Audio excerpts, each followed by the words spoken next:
इस वीडियो में हम 7 और 13 की डिविजिबिलिटी के बारे में चर्चा करेंगे। 7 और 13 की डिविजिबिलिटी का प्रोसेस लगभग सेम है और बहुत ही आसान है और ये बहुत कम समय में हो जाता है, परंतु बहुत से स्टूडेंट्स इसकी डिविजिबिलिटी के रूल के बारे में नहीं जानते। आइए देखते हैं कि कैसे पता लगाएं कि कोई नंबर 7 से या 13 से डिविजिबल है कि नहीं। सबसे पहले हम 7 की डिविजिबिलिटी के बारे में बात करते हैं। यहाँ पे ये 3 संख्याएं हैं। ये 9 अंकों की संख्या है, ये 7 अंकों की संख्या है और ये 4 अंकों की संख्या है।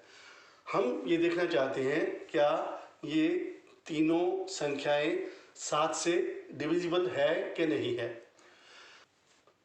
एग्जाम्पल को आसान बनाने के लिए मैंने तीनों संख्याएं वो ली हैं जो मैं जानता हूं कि पहले से ही वो 7 से डिविजिबल हैं। आइए देखते हैं। ये 9 अंकों की संख्या है। दी हुई संख्या के 2 पार्ट इस तरह से करें कि आखिरी 3 अंक एक तरफ हो जाए और बाकी के सारे अंक दूसरी तरफ हो जाएं। अब हमारे पास 2 संख्याएं बन गई। एक संख्या है 3,86,888 और दूसरी संख्या है 761। तो देखिए दोनों में से कौन सी बड़ी संख्या है। ये वाली संख्या लेफ्ट हैंड वाली बड़ी है। बड़ी संख्या में से छोटी वाली संख्या माइनस कर दें। माइनस करने पे हमारे पास आया 386,127।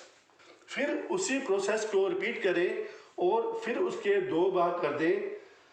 राइट हैंड साइड में आखिरी 3 अंक और बाकी के अंक लेफ्ट हैंड साइड में।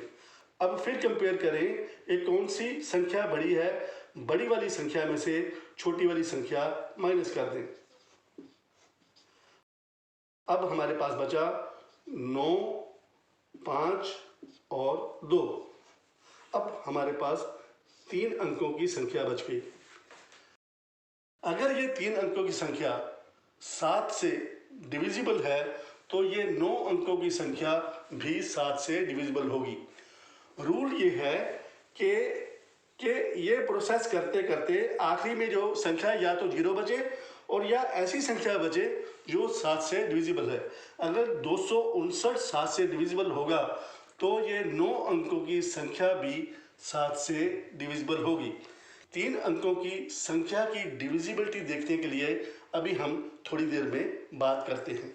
अब इस प्रॉब्लम पे आए। इसके 2 भाग कर दें। राइट हैंड साइड में आखिरी 3 अंक। अब इन दोनों को मिलान करें। 7,184 बड़ी है, उसमें से 996 माइनस कर दें। 8, 8, 1 और 6। अब फिर इसके 2 पार्ट करें। राइट पार्ट में आखिरी 3 अंक। अब हमारे पास 2 संख्याएं बची हैं 188 और 6। 188 6 से बड़ी है, इसलिए 6 को 188 में से माइनस कर दें। हमारे पास बच गया 182। अगर 182 7 से डिविजिबल है तो ये 7 अंकों की संख्या भी 7 से डिविजिबल होगी। अब इस 4 अंकों की संख्या को लें, वही प्रोसेस दोहराएं। लास्ट 3 अंक अलग कर दें। अब हमारे पास 2 संख्याएं हो गई 25 और 4। 25 बड़ी संख्या है, उसमें से छोटी संख्या माइनस कर दें। हमारे पास बचा 21। 21 क्योंकि 7 से डिविजिबल है, इसलिए ये 4 अंकों की संख्या 4025 भी 7 से डिविजिबल है। तो सबसे पहले हम देखते हैं कि कैसे पता करें कि ये 3 अंकों की संख्या 259, ये 3 अंकों की संख्या 182 7 से डिविजिबल हैं कि नहीं। तो इन संख्याओं को हम यहाँ पे लिख के रख लेते हैं। 259 और 182। अब हम देखेंगे कि कैसे पता करें कि ये संख्याएं 7 से डिविजिबल है कि नहीं। मान लीजिए हम देखना चाहते हैं कि 105 7 से डिविजिबल है कि नहीं। तो दिमाग में कोई भी आसान सी एक संख्या सोचें जो 7 से डिविजिबल हो और 105 के आसपास हो। एक रैंडम संख्या जो 7 से डिविजिबल भी है और इस संख्या के आसपास है। मेरे दिमाग में 70 आ रही है, आसान सी संख्या। 70 को 105 में से माइनस कर दें, 35। अगर जो बाकी बची हुई संख्या इस संख्या से डिविजिबल है तो ओरिजिनल संख्या 105 भी 7 से डिविजिबल होगी। एक और एग्जांपल लेते हैं। मान लीजिए हम देखना चाहते हैं कि 171 19 से डिविजिबल है कि नहीं। तो एक ऐसी संख्या जो 19 से डिविजिबल हो और 171 के आसपास हो वो सोचे। मेरे दिमाग में 190 आ रहा है। 190 में से 171 कम कर दें, बाकी बचा 19। क्योंकि 19 जो है वो 19 से डिविजिबल है, इसलिए ओरिजिनल संख्या 171 भी 19 से डिविजिबल होगी। अब देखिए, पहले मैंने 105 से छोटी संख्या 70 सोची थी और यहाँ पे मैंने ओरिजिनल संख्या से बड़ी संख्या सोची है। तो संख्या छोटी हो या बड़ी हो, हमें उससे कोई भी फर्क नहीं पड़ता। तो ध्यान दें कि सोचे जाने वाली संख्या ओरिजिनल संख्या से कम भी हो सकती है और सोचे जाने वाली संख्या ओरिजिनल संख्या से बड़ी भी हो सकती है। अब इस रूल से हम 259 और 182 को देखते हैं कि ये 7 से डिविजिबल है कि नहीं। 259 के आसपास कोई ऐसी संख्या ढूंढे, ऐसी संख्या सोचे जो 7 से डिविजिबल हो। मेरे दिमाग में 210 आ रही है। 210 को माइनस कर दें, बाकी बचा 49। 49 क्योंकि 7 से डिविजिबल है, इसलिए 259 भी 7 से डिविजिबल है। वैसे ही 182 7 से डिविजिबिलिटी देखनी है तो मेरे दिमाग में 140 आ रहा है। 140 को माइनस करें, बाकी 42 बचा। अब क्योंकि 42 7 से डिविजिबल है, इसलिए 182 भी 7 से डिविजिबल है। अब हम 13 की डिविजिबिलिटी के बारे में बात करेंगे।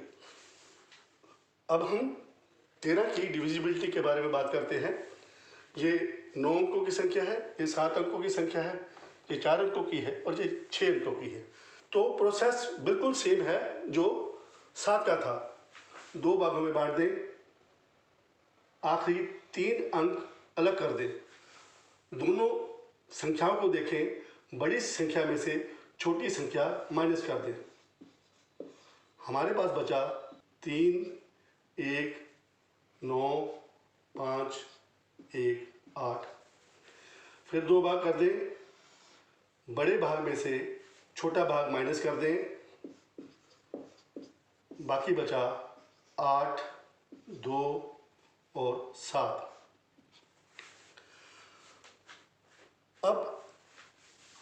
अब ये 3 अंकों की संख्या अगर 13 से डिविजिबल है तो ये 9 अंकों की संख्या भी 13 से डिविजिबल होगी। अब इसको देखते हैं। 3078 बड़ा है तो उसमें से 855 माइनस कर दें, ये बना 3 2 और 22। फिर सेम प्रोसेस रिपीट करें और 223 में से 2 को माइनस कर दें तो ये बचा 221। अगर 221 13 से डिविजिबल है तो ये संख्या भी होगी। और 3 अंक अलग कर दें, 48 बड़ा है उसमें से 9 माइनस कर दें तो बचा 39। 39 क्योंकि 13 से डिविजिबल है, इसलिए 9048 भी 13 से डिविजिबल होगी। यहाँ पे ये 6 अंकों की संख्या, ये दोनों अंक बिल्कुल बराबर हैं, तो दोनों में से किसी को भी किसी में से माइनस कर दें तो आंसर हमारा 0 आएगा। क्योंकि आंसर या तो 0 होना चाहिए या वो 13 से डिविजिबल होना चाहिए, तो वो रकम भी, वो संख्या भी 13 से डिविजिबल होगी। अब 728 को देखना है कि वो 13 से डिविजिबल है कि नहीं। तो कोई भी ऐसी संख्या सोचें जो 728 के आसपास हो और 13 से डिविजिबल हो। मेरे दिमाग में 650 संख्या आ रही है जो 13 से डिविजिबल है, तो बाकी बचा 78। 78 क्योंकि 13 से डिविजिबल है, इसलिए ये संख्या भी 13 से डिविजिबल होगी। तो 221 को देखते हैं। 221 के आसपास कोई ऐसी संख्या ढूंढें जो 13 से डिविजिबल हो। 260 में से 221 जब माइनस किया तो हमारे पास बचा 39 क्योंकि 13 से डिविजिबल है, इसलिए ये संख्या भी 13 से डिविजिबल है। तो आपने देखा कि 7 और 13 की डिविजिबिलिटी बड़े आसानी से ज्ञात की जा सकती है। और साथ में हमने एक नई चीज़ भी देखी कि कोई भी 3 अंक अगर हों तो उसकी डिविजिबिलिटी हम किसी भी नंबर से कैसे ज्ञात कर सकते हैं। तो एक और बड़ी इंटरेस्टिंग बात 7 और 13 की डिविजिबिलिटी के बारे में है कि वो सारे अंक जैसे 12-0-12, 13-0-13, 15-0-15, 89-0-89, 726-726, 101-101, 107-107, 998-998, 721-721, 806-806, ये सारे नंबर जितने भी आप सोच लीजिए वो सारे के सारे 7 से 13 से और 11 से डिविजिबल होते हैं।